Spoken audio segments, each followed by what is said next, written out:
Somebody come get 'em. They're too old for TikTok. Hello and welcome to Two Olds for TikTok. It's episode 230. Fall is in full swing. We just had a lovely trip visiting Catalina in Detroit and her hometown, not hometown, but where she resides in Columbus. And it was such a lovely weekend, all of us together. How are you doing, Catalina? Have you recovered from the weekend? We did a lot.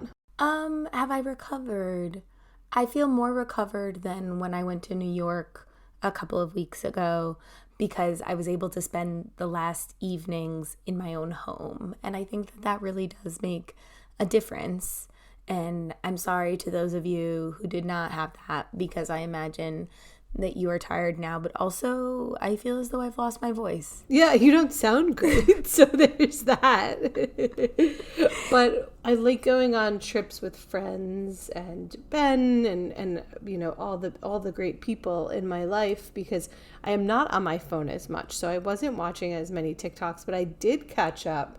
And there's a lot going on TikTok, some weird sides of TikTok we're going to get to today. I agree. I did not open TikTok while my friends were here, but a very significant thing that happened was 5 of the 7 members of our TikTok themed group chat were together. Yes, and we were 7. able to photograph ourselves in front of an establishment with the name of our group chat, but it was closed. Which is the TikTok Tertulia. Yes. Another thing is I learned that everything is closed in Columbus, Ohio on a Monday. Well, it was Indigenous People Day, or as some people would say, Columbus Day, which I was going to, like, if you're in Columbus on Columbus Day, I mean, that's why the businesses are closed. I mean, no one was saying that. But we lived it, though. So many things were closed. I know so many things were closed, but I'm curious to know if that was because of Indigenous Peoples Day or if it was because of Monday. Who knows? Who knows? But yes, we had a lovely time. I think we all enjoyed Detroit as a city. It was fun to explore a new city. Everyone except Ben. Everyone except Ben, who I don't remember what he said. He said, I was underwhelmed. He was underwhelmed, yeah. and I said, did you expect to be whelmed? Yeah. But it was a good time. If I had to name a rose, I'd say a rose that we did was a bit when we went to a super Walmart and we had pulled everyone's name out of a hat and then we had a budget and we had to buy that person a t-shirt, a heinous t-shirt.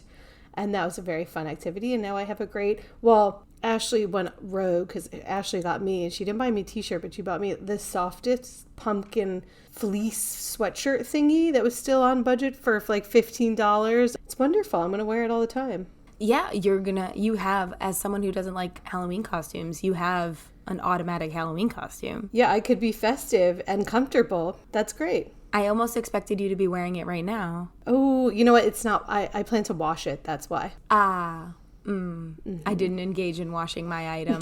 Just put it right on. You put it right on. Put it right on. Yours was a jersey from Stranger Things that had a lot of flames on it, and Sam got you.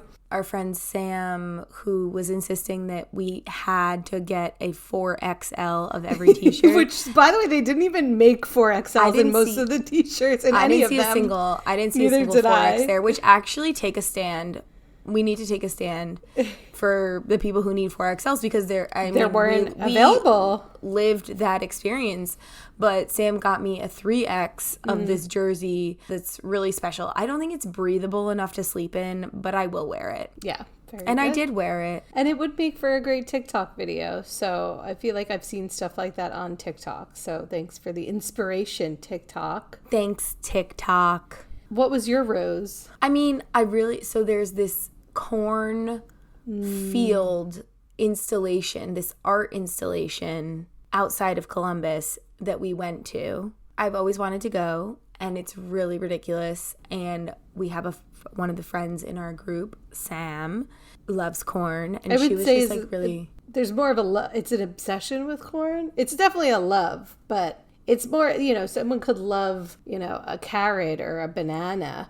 But the way in which Sam loves corn is beyond. It's a deep love. A deep love. That's better, yes. Deep love for corn. That was a high point for me. Another high point for me, as I said, was learning. Learning about Detroit. There's so much history. That caused a thorn for Ben because I read aloud to both of you for approximately an hour from a Wikipedia page. And the problem is, the more he makes it evident that he's not enjoying it, the more I'm going to keep doing it. You like to press people's buttons, that's for sure. I know. Okay. Sorry. But you know what? We learned. We learned, and I want to learn more. I'm fascinated. Same. I got to get a book. Okay. Let's get into TikTok. For my For You page today, I'd like to start by highlighting the Harvard Low Keys, which is an acapella group. Of course, I'm on Beyonce Talk always. So this video graced my For You page. I am the one to cleanse me of my father's sins. I'm not a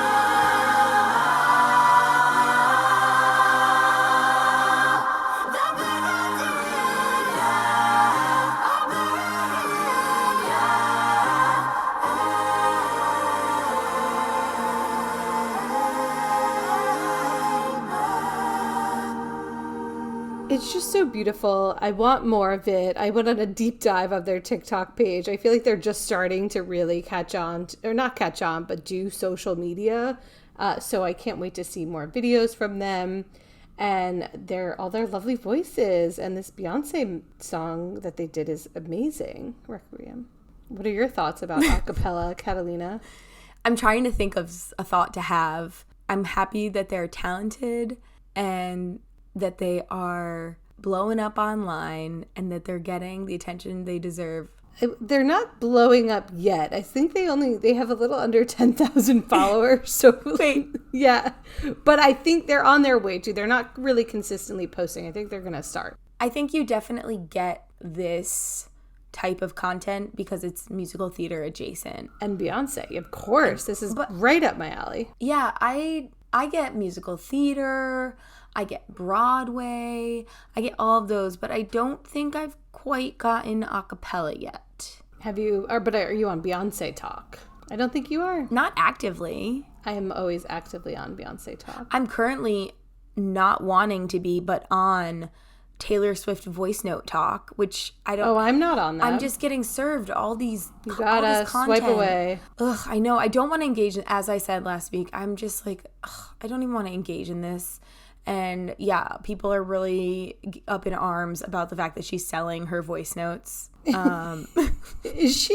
Yes. I didn't know this. She is selling her voice notes of her like recording the creative process. It's so obscene. I will say I listened to the album on the plane to Detroit. I really like the album. It is a fun time. It's like good to fall asleep to. It's good to be active to. It's good. It's good for all weathers and seasons. I don't know. I like it. I don't like all of the songs. I revisited a couple songs, and I think some of them are fun. Yeah, it's fun.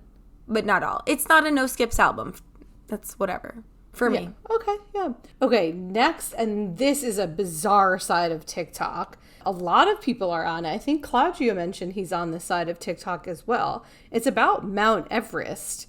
And sadly, 1,000 hikers are trapped. Are they still trapped? So it's currently they're saying a lot have been saved, which thank God. Okay, That's great. Yeah. But when we post this, I don't know what the update will be, but this is very recent, this side of TikTok. This video is by VFGD021. And what the fuck do you mean 1,000 hikers are stuck on fucking Mount Everest? Mount Optional Everest? Like the mountain that you actually don't have to climb, Mount Everest? Like the mountain whose PR team has made it very clear that if you climb this fucking mountain, you are going to die, Mount Everest? A mountain that is flooded with dead bodies that cannot be retrieved, Mount Everest? I am genuinely confused on why anybody, let alone 1,000 people, would choose to go fucking climb Mount Everest. Is the view that goddamn good at the top? It's the fact that climbing that mountain is not free. Climbing that mountain is not free. It costs thousands of fucking dollars. Thousands of American dog hairs, and y'all are paying to go be unalived. To see some fucking snow that you can see in Connecticut. Like, how do you even find 1,000 hikers to go on a hike to fucking Mount Everest? Is there a goddamn group chat? If there is a group chat, I would like to see the conversations that led up to them deciding that they were going to go on a fucking hike up fucking Mount Everest. Who initiated that conversation? So basically he's saying that it is very optional to go to Mount Everest. You don't need to be doing this. So I looked up the cost too, because I was wondering, Catalina, what do you think the cost is to go to Mount Everest if you were to go? Incredibly expensive. I Just mean, this take is a guess. $10,000. No. What Google AI says, it's between $45,000 and $120,000 to go. Why? The gear, I think the gear is crazy. I think the transportation, you have to have guides that are obviously very well skilled and get paid a lot too. So take it with a grain of salt. That is what Google AI says it costs to go to Mount Everest. And it's a lot of days. Isn't this also the difference between like summiting and just going to base camp, where people will be like, I hiked Everest, but they really only hiked to base camp? There is a difference, sure. But do you have to pay $45,000 to go to base camp? I don't know. I did a very brief research on it. I'm sure it's less money to go to base camp, because if you're going to summit and hike for days, that's obviously going to cost more and you need more gear. But you know what? I'm not going to further research this, because going to Everest is not something I'm going to do. I don't want to risk my life. It's not for me. It's not for me. This is another video that explains Everest Talk by Michelle Haslam. Is anyone else on Everest Talk? Because it is seriously disturbing. So far I've seen an avalanche, a man who had untied himself from whatever he was tied to, and he slid down and over the edge of the mountain. Literally, he was just sliding and couldn't get hold of anything, and off he went. That woman who it has marks all over her face and just looks absolutely, done in. Very close to dying, I think. I've seen a man who climbed Everest years ago. People had left him there because they thought he was going to die up there. I think he passed out. He came to, and he suddenly turned up at base camp, but they'd already told his wife he'd died. Anyway, the picture I saw of him, he had no nose. I think his ears had fallen off his hands. Frostbite was intense. I've seen those queues of people trying to get to the summit. Doesn't even look special anymore, does it? And the worst for me is, I don't know why they're showing this on TikTok, but they are. People literally climbing over dead bodies. Brilliant. Well, I'm not sure why I'm on this side of TikTok. Probably because it's morbidly fascinating. But why the fuck do people go? What is it about their lives that makes them think this is something I need to achieve? There's got to be better things. A nice knitting pattern, maybe.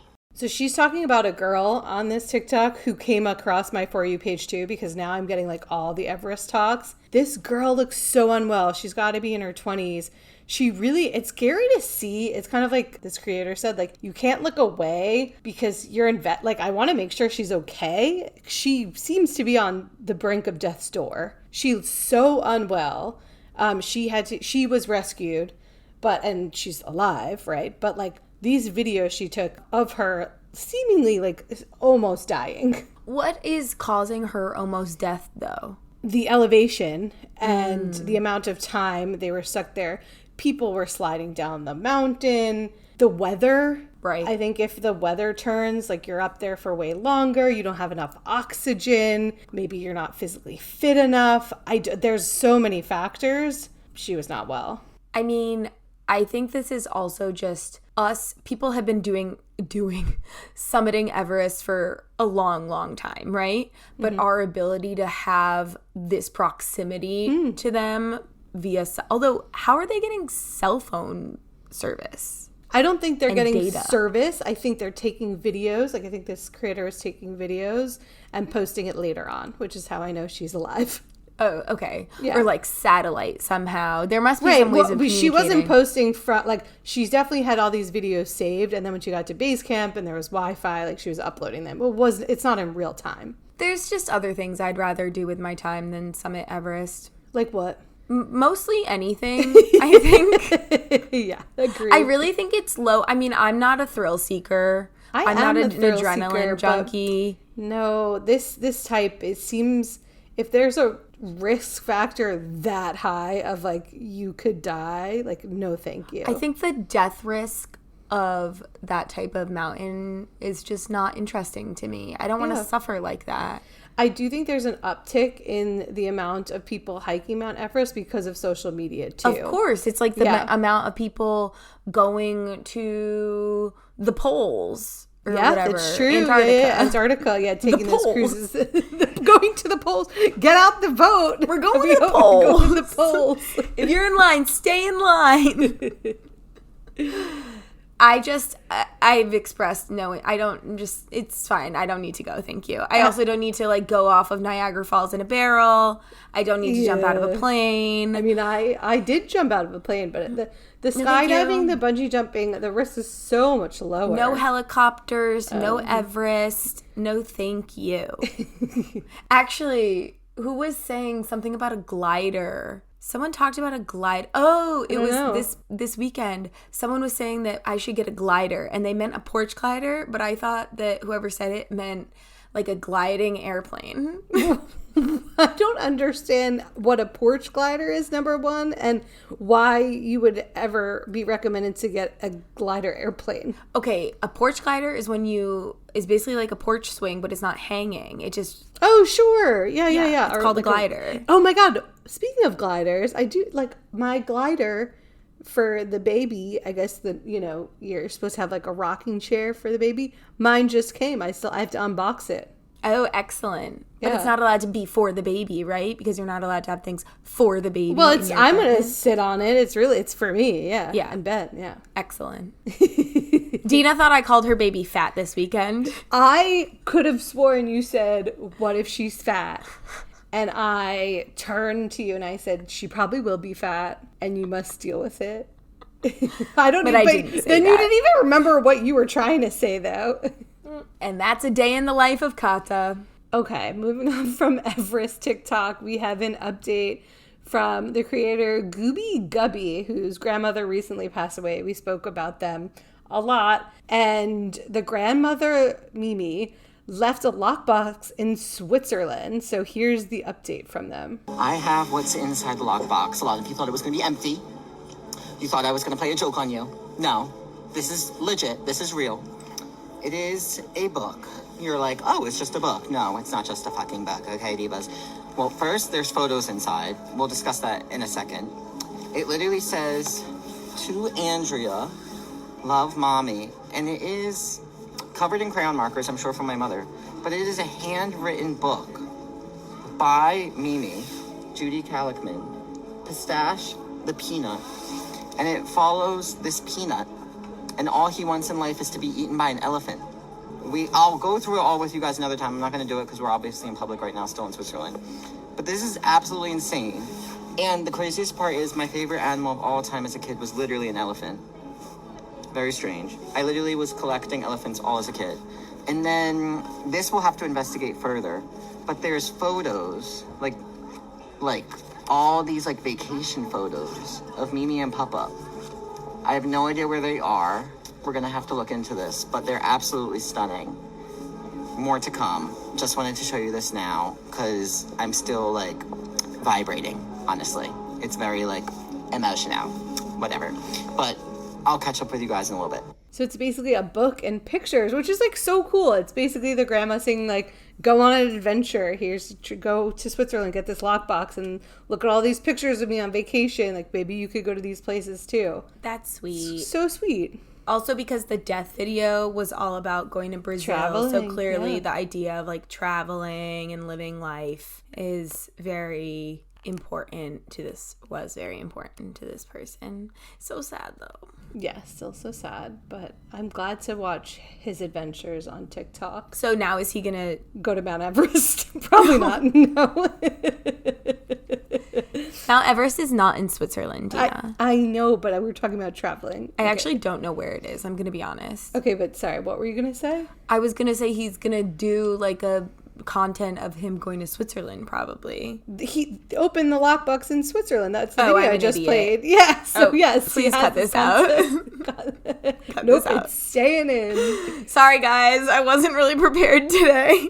Wait, now I need to Google. Do you know where Mount Everest is? Mount Everest is on the border of Nepal and China. Dina, I said, do you know? Not does Now I Google know. My God. Now I know. I always confuse Everest and Kilimanjaro Me because I'm too. stupid. You know who wants to hike Kilimanjaro? Ashley, friend of the pod. Why? I don't think the risk level is the same as Everest at all. But because, I don't know, she wants to hike it. I would, if she was like, you want to come hike Kilimanjaro with me, I'd look into it. I'd say maybe. It wouldn't be a no. The plan that I'm making with her is to go to Korea and get like beauty treatments done. I'd like to be part of that plan too. Well, that's what I want to invest $45,000 in. No, but Kilimanjaro is cheaper. I don't think you need all the gear. I don't know. I have no research. Gear. Yeah, but not the same level. Is it snowing as much as Kilimanjaro? I don't think so. I'm looking it up to hike. Yeah, it's much less expensive. Yeah, it's also the elements of the weather are less extreme for Kilimanjaro, which makes the risks lower. Yeah, Kilimanjaro's in Tanzania, very different from Nepal. Everest. Yeah, exactly. I'm a dumbass. Okay, moving on. What's on your For You page, Catalina? Well, for some reason, I'm getting a lot of mental health content. For some reason. I feel like, no.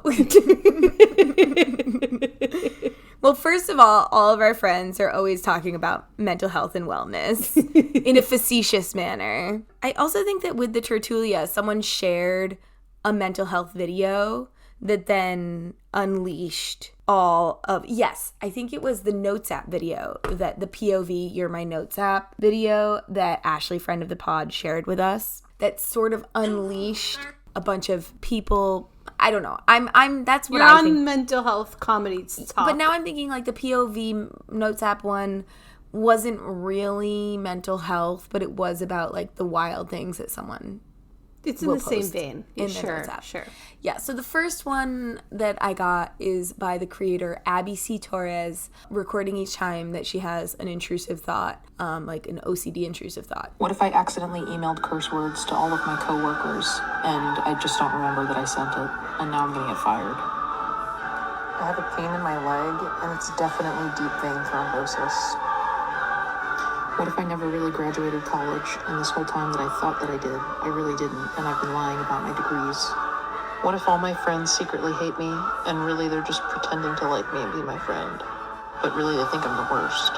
What if I somehow posted a video of me going to the bathroom onto my Instagram story, and now I need to go check it to make sure that I didn't? The next time I go to the doctor, they're definitely telling me I have cancer. What if I accidentally just sent nudes to every single person in my contact list, even though I've never taken nudes? This reminded me a lot of the guy who was recording every time he wanted to impulse buy something. That's what it reminded me of too, yes. And I did for a while record some of those impulse buy videos for myself, but now I would have to go back and find them. I don't remember what I said or how many I did. I think I probably did like 2. Well, I think this relates to your ADHD diagnosis journey, which you still don't have. We'll have it in November. But I think that's why you're on that side of TikTok, because I think you're getting a lot of ADHD content. Well, yes. And also this weekend we were discussing, or according to some, screaming about this article that our friend Sam shared with us that was an opinion piece about essentially how people are over pathologizing themselves these days, and everything needs to be a diagnosis and everything needs to be a syndrome, and we can't just like be who we are. And so I think that we were screaming that a lot and talking about that a lot, and so, and it's TikTok also in our search history. Yeah. So with the, TikTok knew, they found it. They clocked you. We got clocked. Yeah. The next one is from the creator Mons. A lot of N's in that creator's name. Your friend who started Lexapro. When I started Lexapro, I stopped assuming everyone was mad at me. When I started Lexapro, I didn't have to touch the outside of the plane before getting on to keep it from crashing. When I started Lexapro, I could touch doorknobs with my bare hands. When I started Lexapro, I was finally able to tell my nail girl that the shape was wrong. When I started Lexapro, my hair stopped falling out. When I started Lexapro, I realized no one gives a how I breathe in yoga. When I started Lexapro, I stopped grinding my teeth at night. These are fake. When I started Lexapro, me and my dog became friends again. When I started Lexapro, I stopped tipping my barista 75%. When I started Lexapro, I realized I don't have to respond to my creepy landlord. When I started Lexapro, I asked Bella Hadid on a date, and I only threw up one time. When I started Lexapro, I stopped checking if I left the stove on. I burnt my house down. As a proud user of Lexapro, I identify with this. That's great. Yeah, I haven't used it, but I still find this content very funny. Do you remember or do you sense a difference? I mean, it's been so long. I've been on Lexapro since like my first year of grad school in 2013 or 2012, whenever that was. So yeah, whatever, it doesn't matter.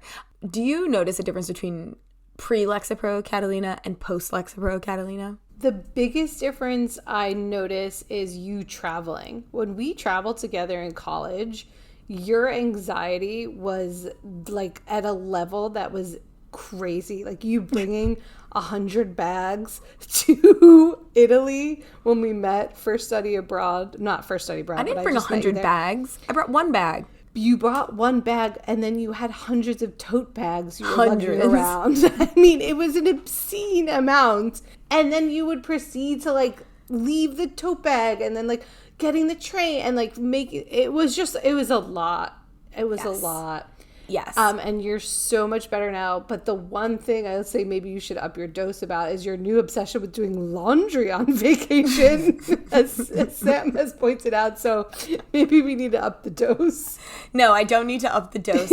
I don't really know. It's also funny that my new thing is about doing laundry on vacation because I'm not someone who's like, you're not. I'm not like you. No, no offense. Yeah, well, I love to wear clean clothes. Not derogatory. I'm not like you. Like I feel like you're the person who's always like changing your clothes and cleaning your clothes.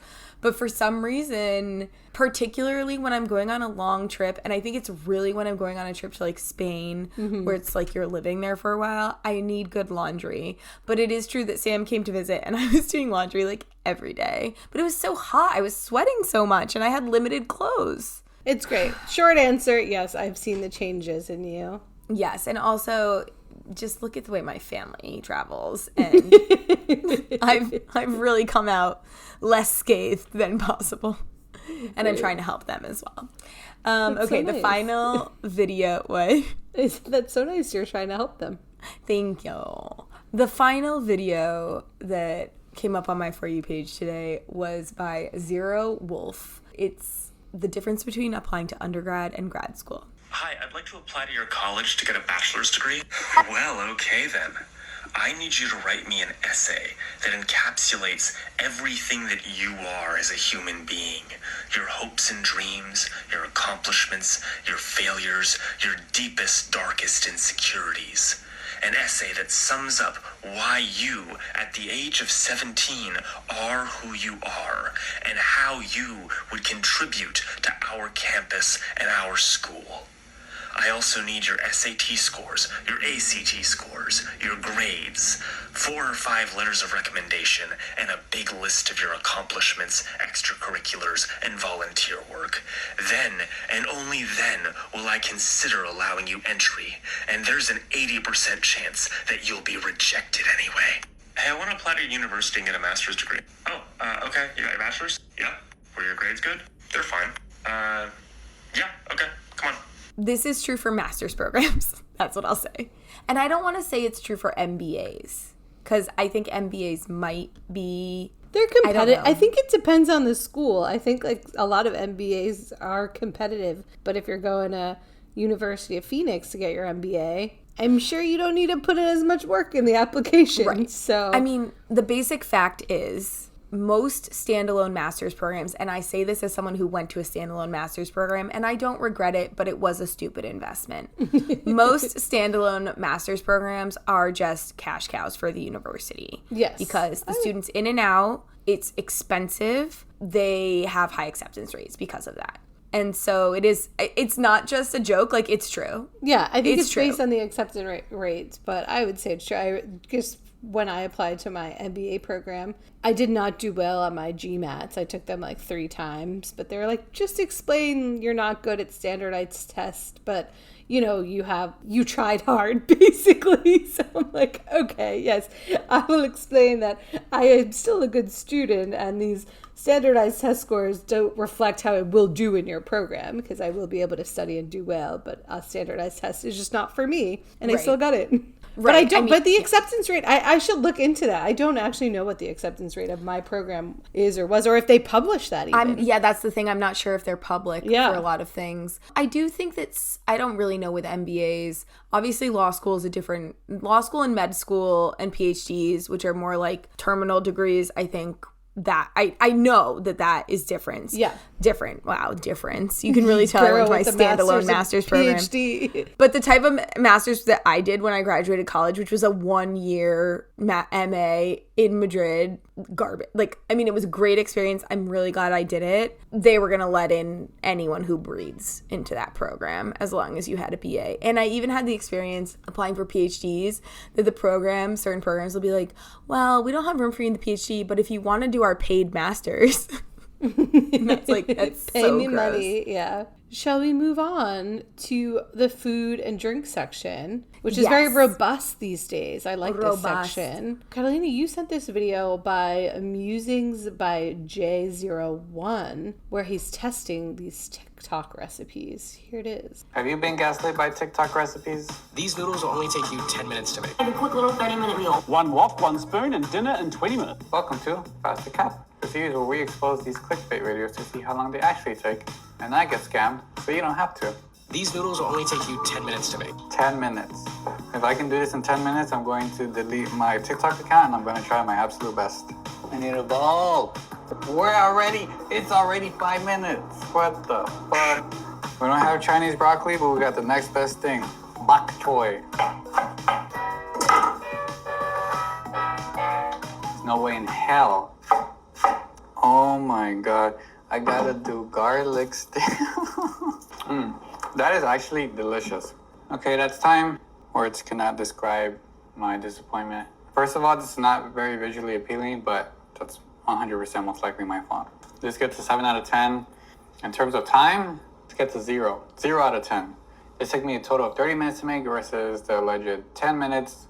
So this is way off. So this recipe is capped. I also enjoyed in the comment section of this video, people were yelling at him being like, everyone's saying prep before, know your kitchen, you are too slow. Like that isn't the average person in the kitchen. Prep and taking your time is part of cooking. I'm not rushing to make a recipe just to beat unrealistic time. And he responded, can you be my lawyer? Thanks. Because people are like, you don't know your kitchen, or like, this doesn't account for prep time. And I'm sorry, if you're telling me a recipe is a certain amount of time, that includes the prep time. 100% agree. If I'm chopping vegetables, that is included in the time. Well, that's also in the New York Times cooking app, which is like what I use frequently for recipes. It will tell you the full time of the recipe and then prep and cooking. And that is the full amount. Yeah. So the recipe he's testing in this video, instead of taking 10 minutes, took like 25 minutes, which is actually really short. But it's still more than double the time that this creator said it would take. Right, which is just clickbait. And he was going super, super fast. Well, like if I did it, I'd probably be slower. This reminds me of a specific recipe I really like. So in Bon Appetit, Molly Baz, who's one of the like people who's part of the test kitchen, has this chicken stir fry. It's like a cashew chicken stir fry recipe. I think I've told you about it. Or have you tried to make it before? I don't think so. It was definitely in a recipe. It's really good. She claims that the recipe takes 30 minutes. How long does it take you? At least an hour, because I have to cut 100,000 things. It's the cutting. You got to account for the cutting. Yeah. And this is why these people who are recipe writers, these people are professional cooks. Choppers, yeah. And they can chop really fast. They have really good knife skills. I don't have bad knife skills, but I am not sitting here. Like, I have a friend here in Columbus who is a chef, right? A chef. Yeah. And he cooks really fast. Why? Because every day of his goddamn life, he was prepping things in a kitchen, like working in like Michelin star restaurants. My ass gonna take a while to cut some things. Same. So it takes me 30 minutes just to cut all the stupid ass vegetables. And then you have to cook everything together. So it's also absurd because 10 minutes, that's just cooking the chicken, right? Yeah. It takes 10 minutes to make sure chicken is cooked through. Thing. Exactly. Although some would say it doesn't take 10 minutes to do chicken. It could take less time. Okay, but fine, 6 minutes. Depends on the chicken. Depends on how thin it is. Depends on how hot. True. Okay. depends on how hot. Anyway, I really enjoy this. It's a good concept, yeah. And it's also not going to keep me from cooking one of these recipes. It's just like, can we please understand that we are but mere mortals? Let's be realistic, yeah. The next update is the Juicy Nerds gummy clusters, which we talked about last week. We procured them, or Sam procured them. Thank you, Sam. And delicious. Like you said, a good way to describe it. It's like a gusher with the nerds on the outside. What's not to like? I loved. Yes, I enjoyed them. And also the amount of junk food and candy that was left in my house by you monsters is truly outrageous. It's not that much. Oh, I should have taken the candy corn. Did you leave the candy corn? Yeah, I didn't take it. I should have taken it. Whatever. Although Ivan will enjoy it. Should I put a bowl of that out in my office and just see if people like put their bare hands in the candy corn? No, that's really disturbing and gross. Don't do that. But I was disappointed when we went to Walmart. We had all intentions of purchasing more of the Juicy Nerds gummy clusters, of the Reese's Oreos, and of another TikTok we saw of these gummy ices that were very phallic looking. I didn't want those at any point. But we actually didn't look to see if they had the gummy ices, but they didn't have the Nerds or the Reese's Oreos, which is very upsetting. I'm sorry, but as someone who goes to Walmart at least monthly to pick up a prescription, I can start checking if you want. You should, but then then bring them to me next time I see you. Sure. Is it only sold at Walmart? No, it's Target too, but Walmart, like, you can't get it at the Duane Reade or supermarkets here. It's really hard to find. I see. Yet. I see. I'm sure it'll become more available. Okay. Moving on to another update.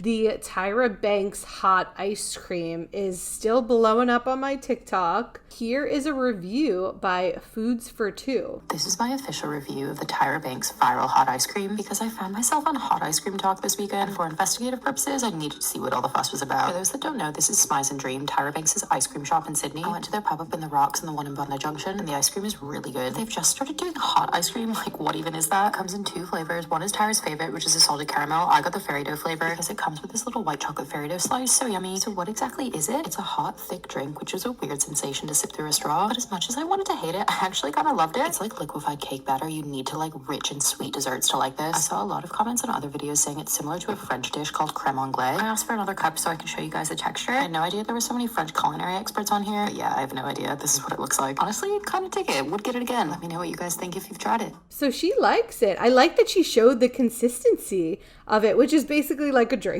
So, but it looks great. I realized after we had been talking about how we needed someone boots on the ground to try the ice cream that I knew of someone who was in Australia. And so the problem is the person who I know who's in Australia is that chef who is not going to want to eat bit food, which I think is stupid. So I would think the chef would be more into it. No. So Okay. I sent a message saying, please go to Smize Ice Cream. Please try it. And he said, I was also going to say no out of principle because they already had left Sydney. And I said, that's rude. I said, is it ice cream that is hot but somehow not hot chocolate? And he said, it is stabilized with a heat-stable hydrocolloid like agar-agar. Not actually even very hard to make, just not very good. Wow. Well, I like that little tidbit about how to make it, the chemistry of it all. Exactly, because Good Tyra to is know. selling this like I'm the only one who's done this. It's so hard. And this person here is like, this is exactly how you make it. But I said, would you describe it as thicker than hot chocolate? And he did not answer me. Well, judging by what this reviewer showed us, it looks to be a little bit thicker. Not much. I also saw another video by someone who went to try it at Smize, and then didn't try it and just got regular ice cream and was then doing a review. But I think it was like there was a different store you had to go to. There's probably a different section. I think there's the Yes. cold ice cream section. And then I think the wait times were really long too. So I can see having to abort the mission of the hot ice cream. I just could thought it see was that. funny that he was like, I'm going to try the hot Tyra Banks ice cream. And then he just like bought ice cream. Okay, the last thing is Tyra on a podcast. The creator is Mitch Churi Chats How. Is it true that you have an exquisite palate? I've been told that your palate is refined. Yes. How did you refine it? I'm a super taster. I can taste little nuances in things. Also, as soon as something touches my tongue, as soon as I can taste it, I can feel every single moment in that. Wow. So I'm a super taster. So I like to say I'm like an ice cream sommelier. Yeah, oh, I like Yeah, that. so many people think I just put my name on this. I come up with 90% of our flavors. Yeah. I name all of them. I write every single description myself. I'm not a chef, so I do work with like the best chefs in the world from America and from Australia. But it's my vision, and I'm in there with them, and we're like working it out. The comments of these are amazing. Someone said, she can taste something as soon as it touches her tongue, y'all. Stop. This is performance art. No one is more impressed by Tyra than Tyra. Does she think the rest of us wait 3 to 5 seconds for our taste to activate? That was my favorite one. Oh, I love it. This is like this girl that I knew a long time ago who would talk about how she couldn't eat spicy food because she was a super taster. And that they had done some test in like high school about being a super taster. And I was like, you're the most annoying person I've ever met. Truly. In my entire life. Yeah. Well, I'm really upset that I think that I could have potentially convinced these people to go to Smize. Maybe, I don't know, like 60-40 on that one, but they were no longer in Sydney. We have to go boots on the ground ourselves. We got to make a trip. But now, Dina... Is it going to come to New York? I'm sure it will. Well, you know what I can do? I can just make it for us. No, I don't want yours. No offense to you, but what? I don't want yours. I want Tyra's. Wow, I'm so sorry. I'm so sorry that I offered to purchase agar and a hydrocolloid. But I want Tyra's ice cream. I don't think that it's... I have bad news. I don't think it's going to come here because Tyra already had Smize stores in the United States and she closed all of them. The only store that's still open is the one in Sydney. Okay. Well. On that note, this has been such a great episode. Thank you, everyone, for listening. And if you have the time, please rate, review, and subscribe. And we'll see you next week. Bye. Bye.